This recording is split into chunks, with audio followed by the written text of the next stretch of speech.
Hello hello बाबू, हम sweetie बोल रहे हैं। मेरा पति छोड़ दिया है। Hello hello hello hello, phone को भी अभी कटना था। बाप रे बाप, लागत है फंसवाई करीब। अरे भाग रे भाग। Studio total records Delhi. Music by Moin राज।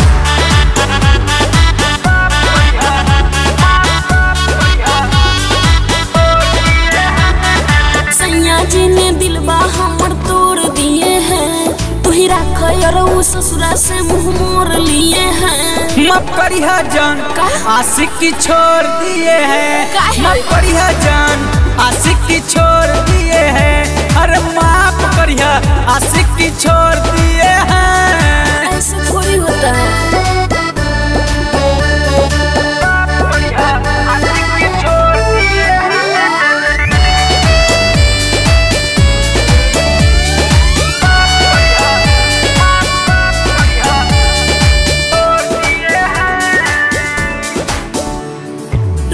जब ससुरवा रहला काहे तू बोलावत, सोना बाबू कह के रहला प्यार से फुसलावत।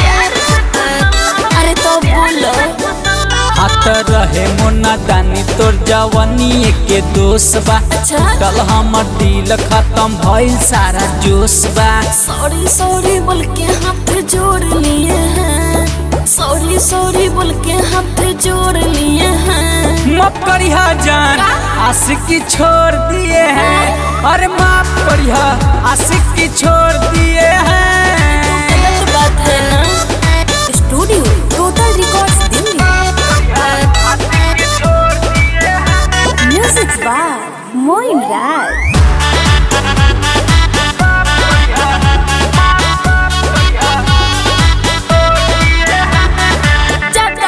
सोचा नहीं हो कंफ्यूज हो, तोहरा सिवा कोनो नइखे कइले हमरा यूज हो।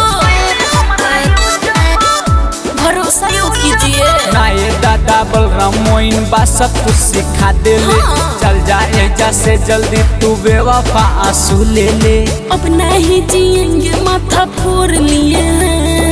अब नहीं जिएंगे माथा फोड़ लिए हैं। माफ करिया जान आशिक की छोड़ दिए हैं। अरे माफ करिया आशिक की छोड़ दिए हैं। हमारी किस्मत खराब